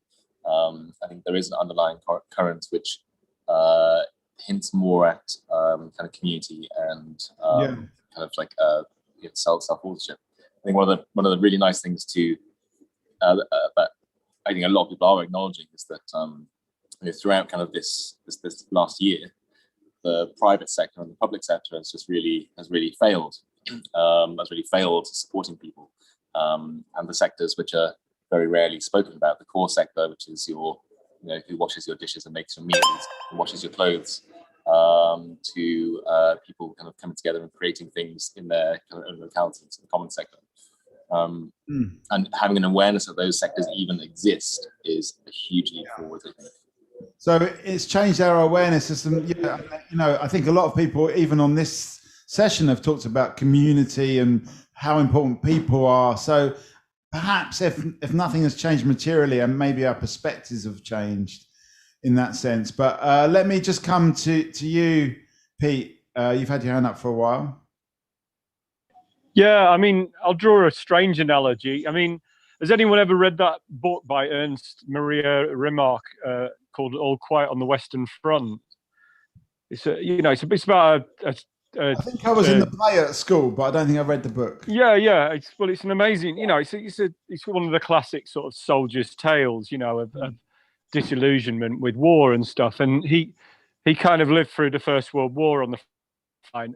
And there's a point sort of like towards the end of the book where he says there was a point we were so angry with what was going on. We were so kind of disappointed. We were ready to go back and change the world and let this never happen again. And we would reset the kind of, and he said, by the time the stop-start, the retreats, the advances, the kind of uncertainty, by the time they got back to their country, they were, he just said, we were exhausted and we did nothing. We were just kind of just glad to finish it. And I think there's a little bit of that in, I know it's quite a dramatic analogy. You should read the book. It's an amazing book. Really. Well, into the chat, write in the thing into the chat so that people can. It's just a book about, it's called All Quiet on the Western Front. It's a very, very famous book, and I will do. But no, I mean, I just think there's a certain, it's quite a dramatic analogy, but I think there's a certain amount of that people, they like the middle, like I say, like, the middle of last summer, everyone was like, we're going to change, everything's going to be different, like this is a kind of a reset in a good way, that we're going to change our lifestyles and things like that. And after all these stop-starts, after all the confusing information, the duplicitous information, all the kind of scandalous kind of, reportage of double dealings and backhanders and things, people are exhausted now, and they just want to. I'm optimistic though. Give them a couple of weeks. Let them let their hair down a little bit. If you're running a venue, do it in a COVID-safe way. Don't kind of, like, don't for every reason. Don't just kind of blow out. Like, try and keep a lid on everything. Let's try and just get back, and maybe things will change. Maybe that feeling will come back if we allow it to. The revolution starts in 2 weeks' time, basically. I think so. Yeah, and it won't be on Zoom. Okay, the revolution will not be Zoomified. Okay, speaking of, let's go straight to Simon. I've got such bad memories of the station. Okay, Simon. Come in, Simon. Can you hear us? Natalie's just got us lined up with somebody, and over to Natalie. Yeah. So, would you introduce yourself and what you are? Hi, my name's Tim. I live in and around Hackney Wick. So, what do you think about how what the atmosphere is having left lockdown? Will there be a revolution in 2 weeks, or is everyone just carrying on the same way? Have we learned anything from lockdown? I think it's too soon to tell, really, if we've learned anything from lockdown and if things have changed at all. Okay. I like to believe that over lockdown we've kind of had this change in terms of the way that we think about our spaces and public spaces, and especially in terms of the way we interact, and we know how important it is to have people to talk to now and like people to interact with, but there's also like there's still a lot of fears and a lot of worries that I think a lot of people have. What are the fears and worries? Can I ask you that? I think it's still just the virus. It's still just like I had COVID over Christmas, and so I know just how bad it can be to get it. So I'd say that's like the main fear at the moment. Yeah, just that we've not got this thing contained and it's gonna explode. I mean, we've got Jörg. I don't know if you can see. There's a few people on this call, probably about 12 at the moment, including Jörg from Germany, where things are getting worse. So, you know, and I think we just heard from Pete, who was saying, let's be cautious. Let's not. And I think that is the feeling, is there's a kind of cautious optimism going on at the moment. Would you agree? I don't know if you can hear me. Was that a question there, Mikey? Sorry, I couldn't quite hear you. Yeah, I just say, would you agree there's the cautious optimism, but there's the, you know, tempered by this sense that it could all go wrong again? Yeah, I think it's we've gone in and out of lockdowns so many times now. It's felt very sort of like stop-starty to the world. I work in a cinema and we're not going to be back until like May 17th. And nobody really wants to close up again, but equally if things start to get bad again, there's not much else that we can really do. And I think that like the worst thing that happened like over like November, the November lockdown kind of thing was a terrible choice because it just for a month didn't actually have much of an effect, and then it ended up being even worse for people, where Christmas was bad and then we'd been into this, what we're in now. Okay, so we need to be really super careful. I mean, what's your feeling going forward? I mean, how's the cinema fared in such a difficult time? I mean, will it come back to be the same cinema, or is it going to dent the culture of cinema, this hiatus? I mean, I think that if the films are there, people will come and see them. I hope, as it's like my industry, I hope that people are going to watch stuff, but obviously streaming has really changed things for the cinema industry over this last year. Warner Brothers announced back in January they were releasing their entire 2021 slate on streaming as well as on at cinemas at the same time, which is really good for them. But like for the cinema industry, if people can just like stay at home and watch the same sort of quality of movie, a lot of people won't choose to go out and watch stuff. But I do think there are still tentpole movies and things that will garner attention, and there will still be cinephiles like me who will want to like go to a cinema and have an experience of seeing a movie in the screen with a bunch of people. Okay, so there are people out there, probably me too. I don't really like watching stuff on the laptop. But I'm just going to put it, I mean, what's your name again? My name's Tim. Tim, I'm Mikey. Thanks very much for joining us. I just want to, if you can hang on there for a second. No, it's probably a bit chilly out there and there's pints to be drunk, but I just want to find out if anyone on this call has got any questions for you. Any question? Was it Tim, did you say? Tim, yeah. Any questions for Tim? Yeah, I have one. Yeah. So all cinema staff have been furloughed, I presume. How have they spent their time being completely without responsibility and having a salary? Oh, I'm sorry. Can you just give that to me again? I'll just repeat it. Yeah, please, Mikey. I was just saying, cinema staff, Geraldine was saying, cinema staff have been furloughed. So have you just had like nothing to do work-wise, and what have you done with your time instead, if that's the case?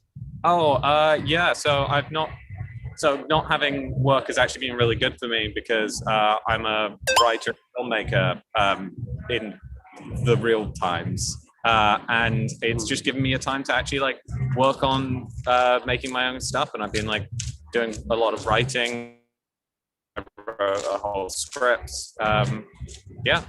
It's actually been really useful for me.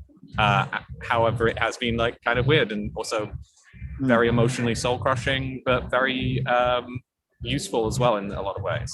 It must be weird for you in a way because you've had the time to actually write a film, but I guess there's also the worry that will people be there coming to watch the film if there's a big impact on cinema? Yeah, I mean, like that's always a worry that I think we, like as an industry, as a creative, you always have the worry that like, will you have an audience for what you make? I think now though, like a lot of things being streaming, there is maybe more of a chance that small films will get seen. Small films getting released on Netflix all the time that like actually do really well, and on Amazon Prime they have like really good like streaming. So in a way, there is still the worry that like some of us will want. So in a way, this has kind of upset the apple cart, and it's possibly given some of those, you know, less well-known people a chance to shine. So it's not all bad, I suppose. Margot, you've got a question. No, I've got, I mean, I don't know if it's a question, it's just an observation, because we haven't spoken, well, we touched a little bit on how kind of artists find themselves in this new environment. And you kind of touched on it, Tim, as well, with like, oh, you know, there's so many film releases kind of happening, streamed as opposed to cinema. And I just got a reflection as somebody who makes performance. It's just, yeah, I found it very hard to kind of like switch to the online kind of like bashing out, you know, kind of theatre replacement on Zoom kind of stuff. I found it very, very hard, and I kind of wonder what that means for my practice beyond lockdown. Will I just have to inevitably embrace it, or will things kind of go back to it? But also just an interesting thing that happened recently that hasn't been, you know, the kind of, there was the Black Lives Matter movement, but I mean the question of representation of Eastern Europeans, for instance, that's never made any headlines until recently. The woman from Borat film, she's I think, where's she from? Bulgarian actress. She got lots of nominations, and right. I just think it's just so funny and fickle how, you know, these conversations kind of happen under the radar now. Or actually, I don't know, they just happen in the middle of a pandemic. But these big conversations keep happening, you know, about representation in the arts. So in a way, there is a bit of a shaking of the nest, so to speak. Yeah, there is. It happens in a weird way, but it is happening. So Tim, just while you're there, is there anything you can tell us about the script or the story that you're writing without giving too much away? Can you give us a flavour of what you're writing about?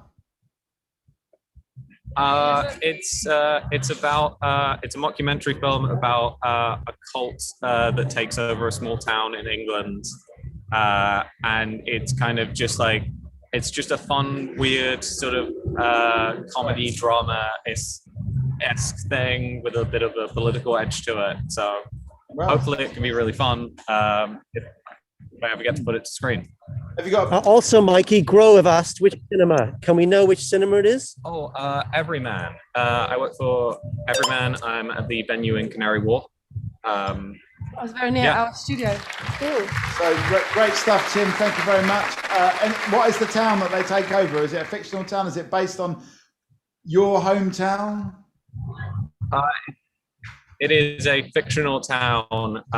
It's just a kind of like, I guess a kind of like small town England, every town kind of place is really what I was trying to go for. You've got your sort of kooky locals and things running around.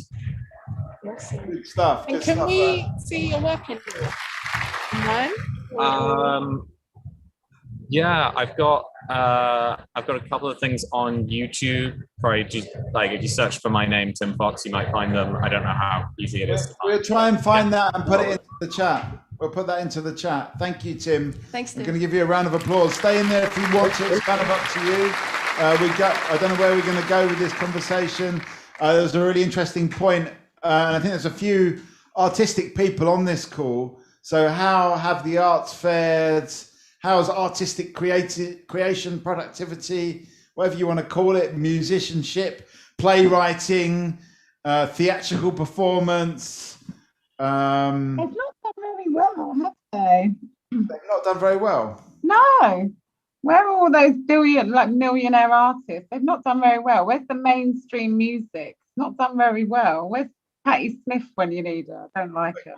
But like, where are all those, you know, politically like charged, driven people? They've not done so well. Where is it? silent. I think they're making any kind of, they're trying to utilize any opportunity to make money. I mean, I was recently watching a documentary with Paloma Faith, and even though it was about something like important, I mean, a mother trying to make in showbiz, but I think essentially that was the financial deficit that she was struggling with as a result of cancelled tour. Okay. Yeah. I'm not talking about money-wise. I'm talking about creativity. I mean, does creativity always connect to money? Yeah, I know, but if your creativity is built on like having a roof that you have, that's creative. What is creativity? So I'm saying, if you've got the money and you've got the mainstream microphone, what are they up to? The rest, I mean, everything's creative. You're cutting in and out there a little bit. It's something about having a roof over your head as a kind of like first step in. I don't know. That's the kind of Or you can get creative. You need to kind of look after your. You need to. There's a creativity enough in survival. Yeah. So I'm saying, if you're well beyond the survival line, where are those going to? Okay, so you need to survive first. Okay, does anyone want to bat this back? This question of creativity under lockdown. Neil, you've got your hand up. You were first. Patricia, I'll come to you in a second, but Neil was first. Sorry about that. I mean, obviously, it's not something that everyone can do, but I think a lot of people, I can probably show you a couple of examples, have, in terms of that kind of survival, especially if people have been on furlough, and I'm aware, obviously, not everyone has, especially those like self-employed artists, things, not everyone has been on furlough or got much money to support. But having that space to be able to rethink about how they actually do survive in a really creative way has I mean, I certainly see it really, really evident in the projects that I work in. There's an amazing, it's really cool bunch of people in the space over here. You can see with a lovely space just kind of like there. So it is. Painters who were then kind of struggling, who then decided to start to paint pots and sell pots. Now you have this beautiful little shop, and they are doing extremely well for it. Actually, are having a really amazing time, and it's through that kind of like creatively rethinking how you can use your skills to survive. Has I think a lot of people are really kind of. So it's about being creative as well as just being creative. Does that make sense? Yeah, I think having the time and space to allow yourself to be creative and find new things, and then from there having a little bit of, I guess, entrepreneurial aspect to it, which many artists are, I believe, financially. Being able to kind of empower yourself out of different situations. Okay, that's great stuff, Neil. I'm going to come. Richard, I see you. I'm going to come to you in a second, but I need to come to Patricia first. We're talking about creativity. How has it fared? Well, I think I make theatre and I'm a performer for a living, and of course it's very difficult to be a performer without an audience. And even though I love this Zoom stuff, doesn't go any close to that. And actually, I think it damages the form in itself, really. So but it's been quite. I've been quite productive because I have to push myself to find other way of creating, and being in this constant, turmoil, going, as I was saying before, in this different kind of state of mind or extreme situation feelings, then I think I wrote a sitcom. Oh wow! Yeah, and which is I'm very excited about it, which is completely outside of my way of working, and I am showing to different people. And I'm trying to find out if it's any good, and so I'm discovering aspects of myself, the way of making work, which it can be perhaps different. That sounds pretty good. You don't write a sitcom. Well, I don't write a sitcom every day. No. Okay, I'm going to come to Pete, I see your hand, but I've promised Richard that I'll come to him first. So let me go to Richard and then you, Pete. Prior to lockdown, one of my main things that I loved to do was to go and watch live music and live comedy, and obviously that had to stop.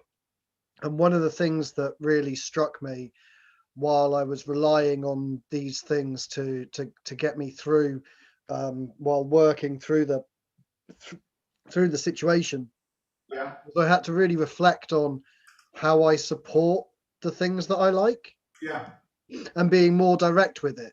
Because all right, I could go to a concert, but then Ticketmaster are taking a cut, so and so is taking a cut, so and so is taking a cut. I'm not necessarily supporting the artist directly. So one of the things that I've started doing a lot more is either supporting the networks that I like financially through things like Patreon, or through things like going to them directly and saying, yes, I like what you're doing, here's £6 a month or whatever your subscription fee is. And also things like podcasts and the comedians and the bands that I like, going to them directly to buy their like merch and stuff like that. I was always a big fan of buying albums from the band at a concert rather than buying them through Amazon, but it's just something that I've had to ramp up. And the only way I could think to do that was, well, I want this to survive. So I've got to take an active role in it. I mean, it's one of the reasons why I give my time to these events. I think what you guys do and the forum that you offer to people is very important. So if I want that to continue, then I need to try and be a part of it and support what you're doing as well. And I'd just like to apologize. I've been trying since we've started, but I can't get this beard filter off. I know I've got a way of doing that, but we'll have to talk about that later. It's the clipper feature.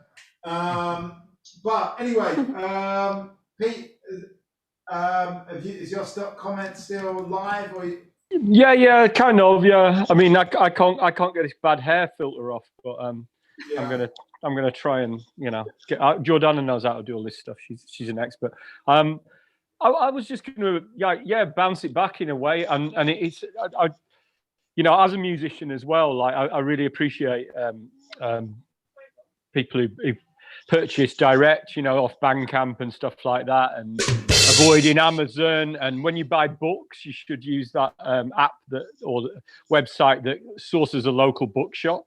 Like if you want to buy, the history of totalitarianism or Hannah Arendt or so, something, or like anything, and you could instead of buying it from Amazon, you can go on that website, and I can't remember its name, but I'm sure and it will get it from Hackney Books or Stone Newington Books or something like that.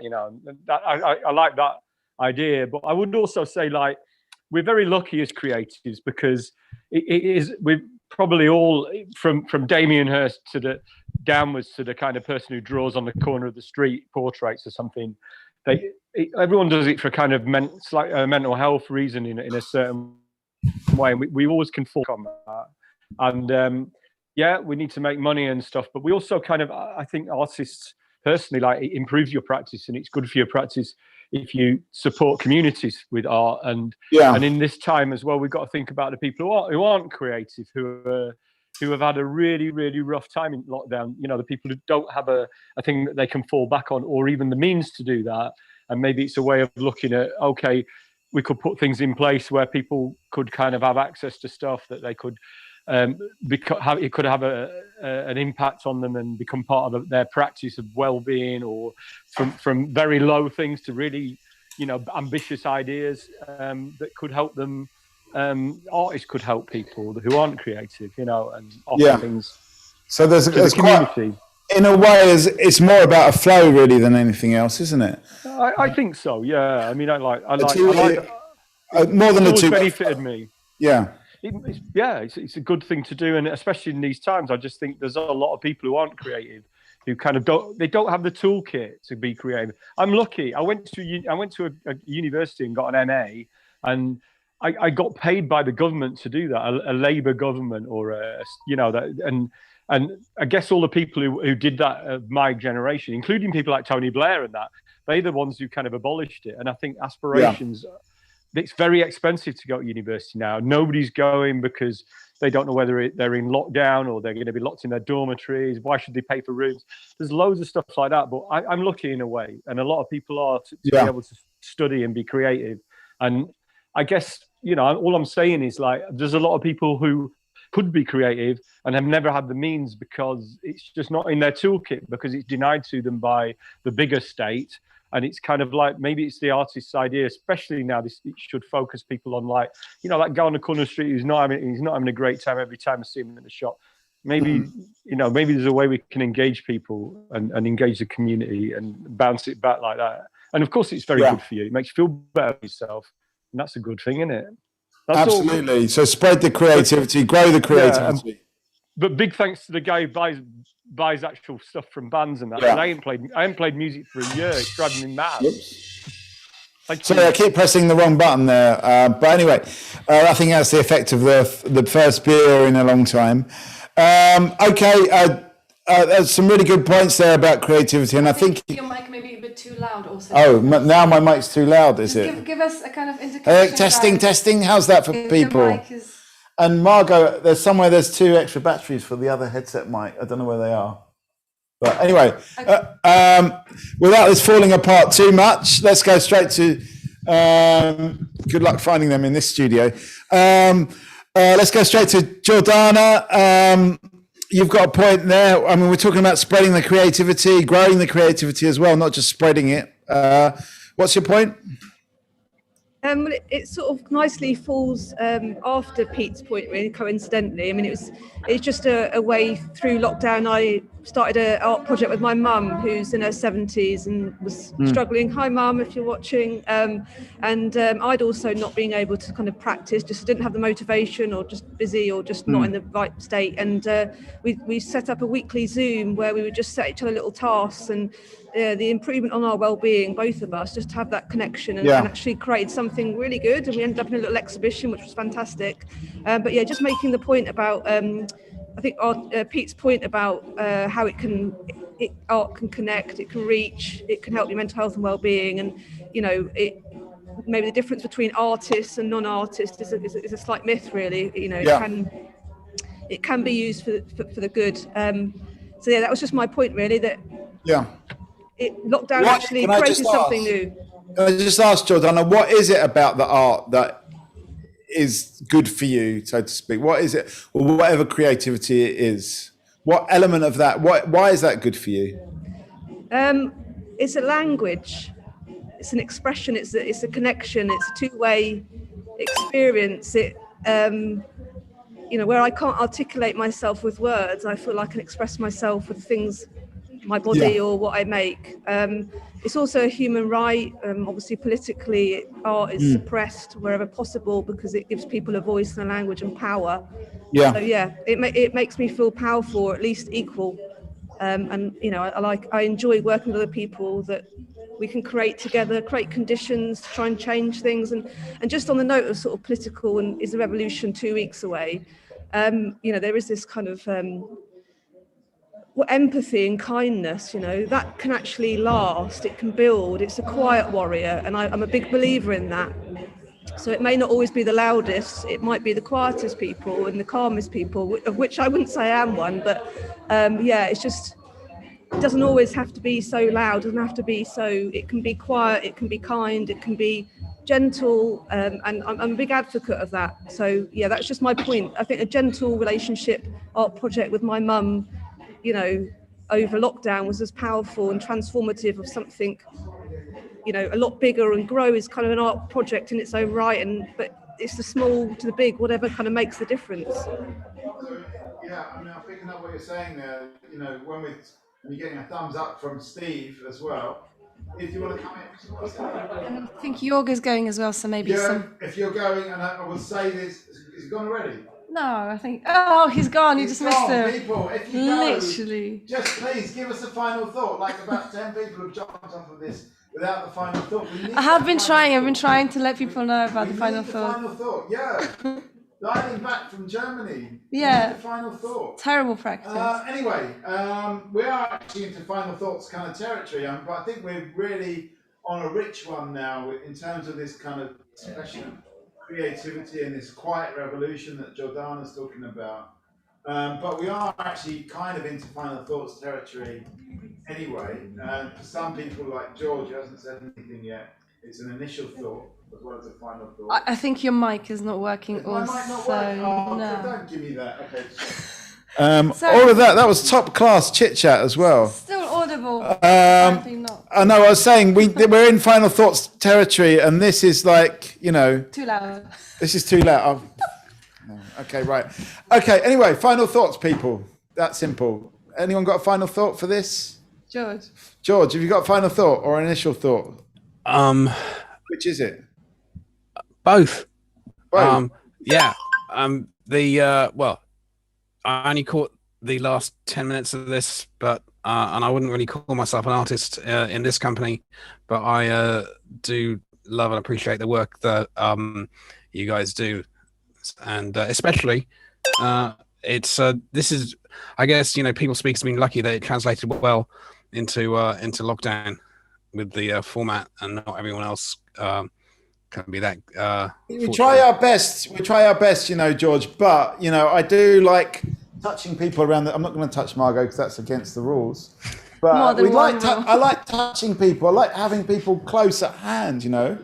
Well, you know, it's no substitute. But like I say, I mean, it's fortunate that it translated better than maybe some others. But I look forward to the next Talkaoke I can attend in person. But, yeah. I mean, well, actually, there's one on the 29th of April where we're going to still be socially distant, but we're going to be here out on the street here on Aberfeldy Street.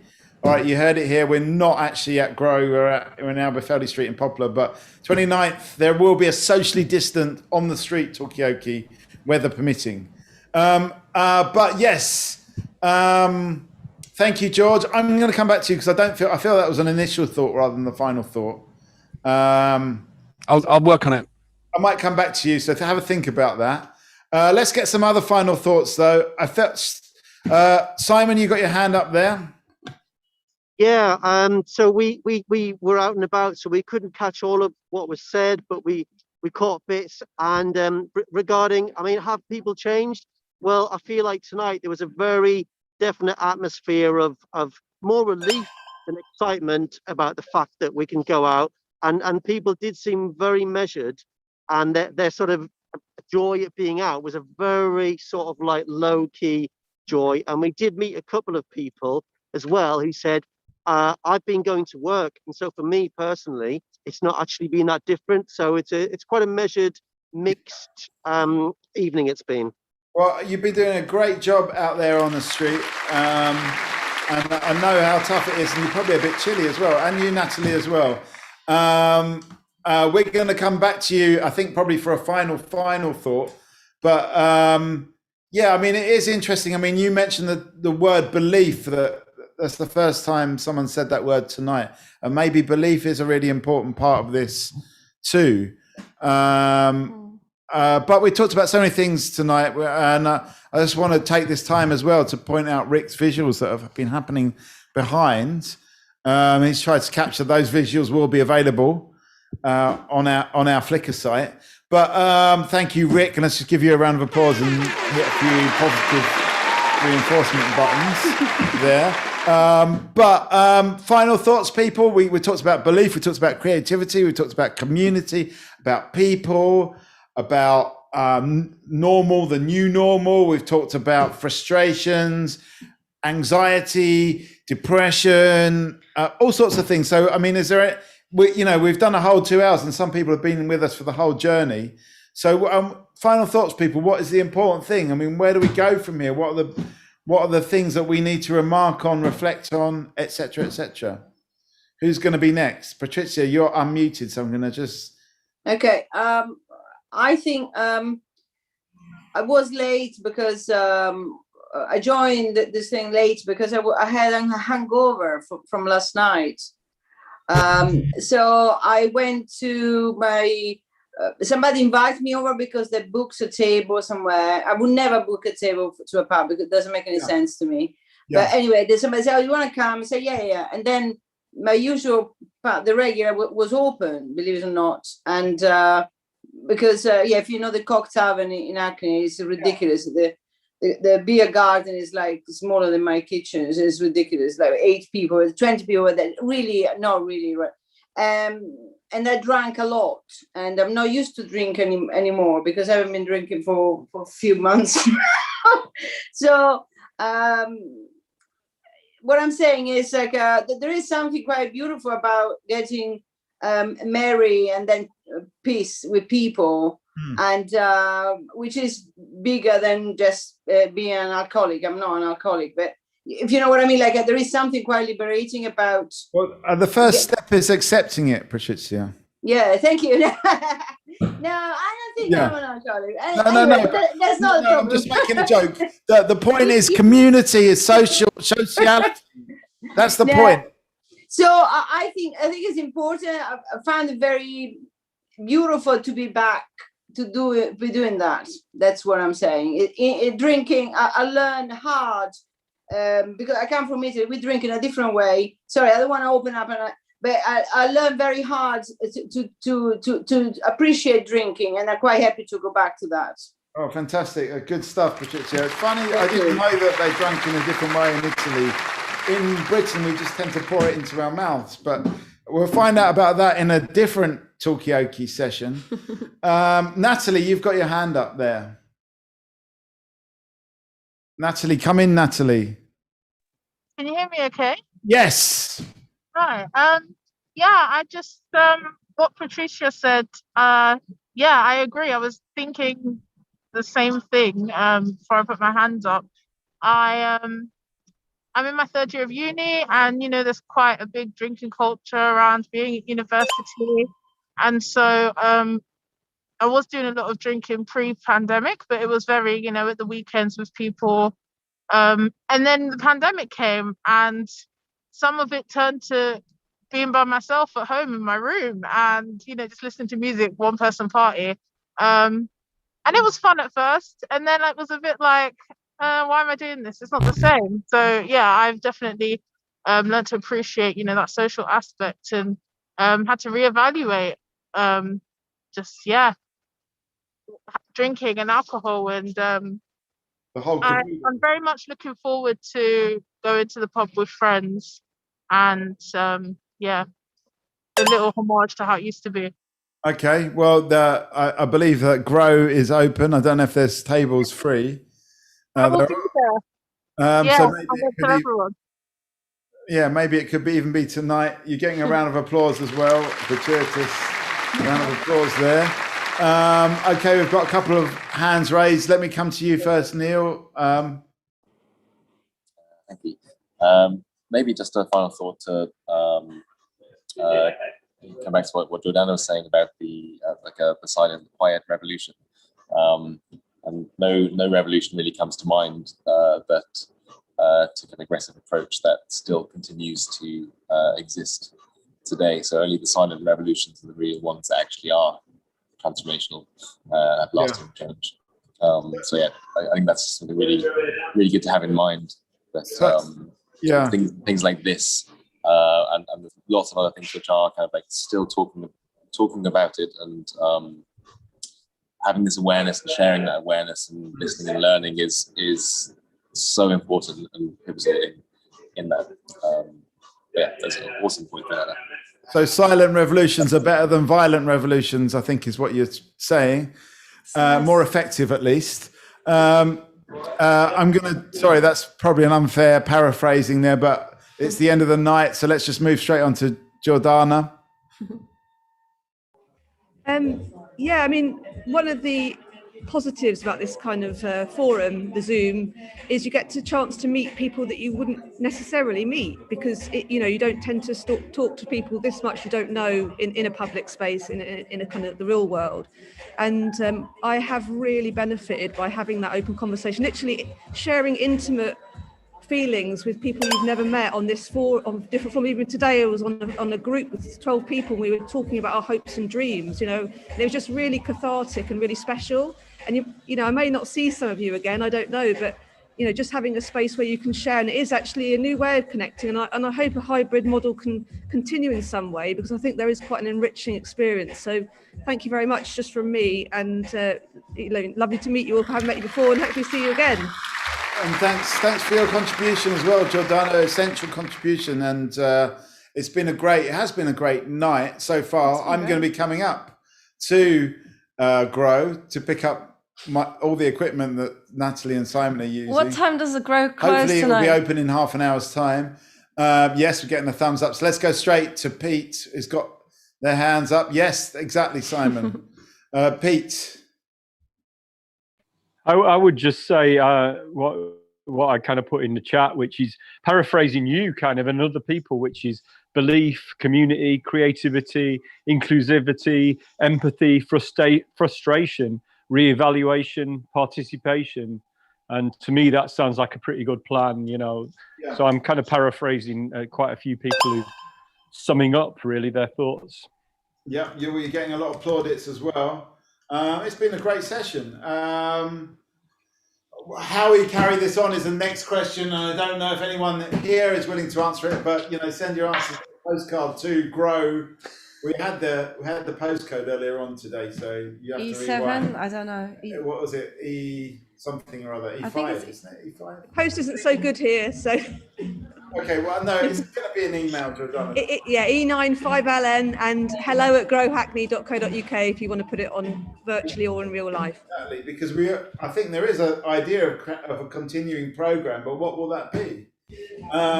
So, you know, these are all questions that are up in the air. Any other final thoughts, Steve, Geraldine? Have you got a final thought? George, I feel like you only had initial thought. Richard, I don't think you've given a final thought yet. I'm going to go to Steve first because you seem to be ready. Yeah, I felt I should have jumped in perhaps when you asked the question, what is good about creativity? Because I work in participatory arts. I'm a community musician. I don't necessarily have an answer to that question. I think it's something you discover when you do it. It just feels good, and it's good for so many different reasons, I think. And I've worked in music for so long, and sometimes I work just something for myself, do something totally different outside of music, and it's not as if the result's going to be sellable or judged as being good by anybody else. But you surprise yourself and you learn something about yourself by doing it. One of the key things. Okay, so it's a journey of self-discovery as well. It's not just about making a bit of cash. It's actually about about growing, really, isn't it? It's about self-growth. So that's a really good point. Any other final thought? Richard, are you ready for a final thought? Come on then. Yeah, I suppose it just goes back to what I said a little while ago. You know, if you find something that you enjoy or that you love or that you just support, you know, we're all limited in our various different ways, but there's ways and means to apply the resources we have to those things, whether that's financial contribution, whether that's giving your time to something, whether that's telling a friend about something on the street. You know, I religiously only wear t-shirts with things that I like on them or that reference things that I like, just because I realize I don't want to be an advertising canvas for Hugo Boss or Fred Perry or some other person that I've never known. I'd rather that someone comes up and asks me about what the weird shit on my t-shirt is, and I'm able to say, oh, it's this underground band, or it's this comedian, or it's a podcast. And yeah, like I said, we can all support and help develop the things that we admire, for whatever reason that is. And you know, by doing those little bits all together, they add up to a much larger whole. Okay, and who's on your t-shirt tonight? I've got a podcast hoodie on, and I've got a band t-shirt on. Okay, but Can you tell us what the band is? The band is Hank Williams III. So Right. he's the great grandson of the country musician Hank Williams. He was formerly in a lot of punk bands and has worked with a lot of like sludge metal bands, but he has started making what he calls outlaw country music, which is just country music but with a lot more of the old school sort of banjos and fiddles and a lot more of the sort of rock and roll injected into the lyrics, a lot more drinking, drugging, partying, rather than I'm so lonesome or all the rest of it. So yeah. Okay, I think that's a really good description there. And by the way, the People Speak are working on a range of t-shirts as well, so we'll let you know when that's ready and done. Any other final thoughts? So we've got, I feel this is a final thought from Geraldine, just love. Is there any verbal final thought you want to give?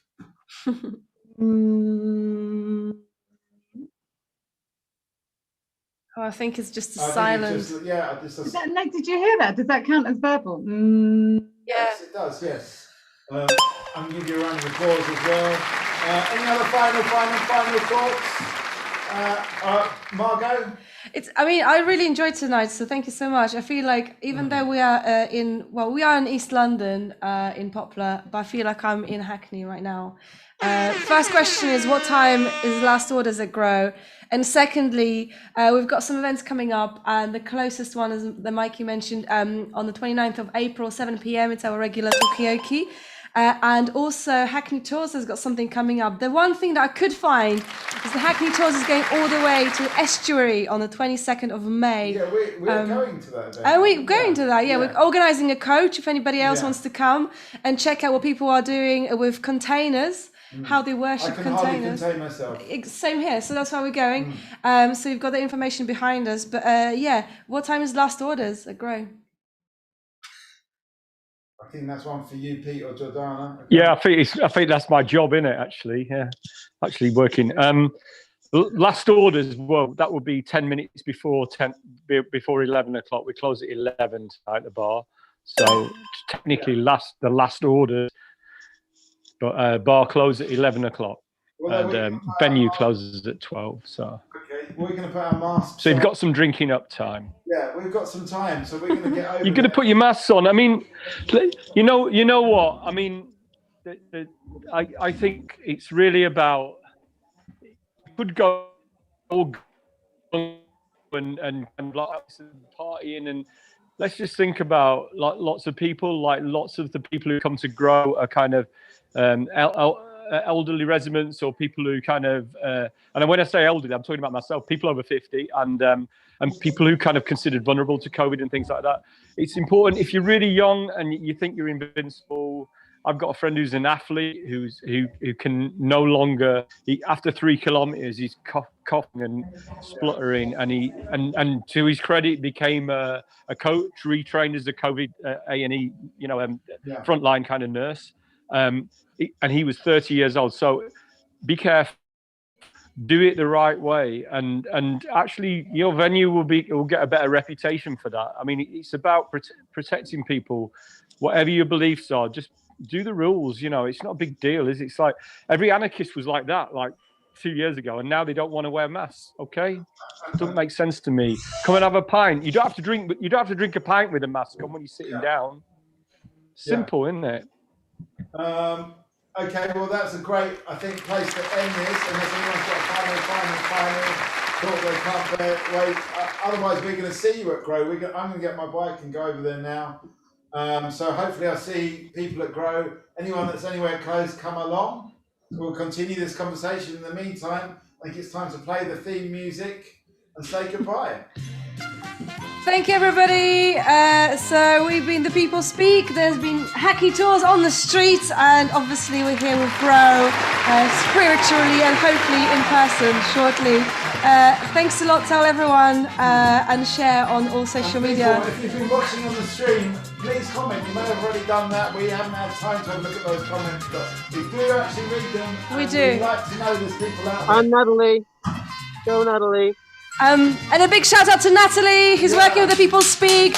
Big up Natalie and big up Rick and big up the entire Grow team for making this happen backstage and on camera. So big up everyone all the time.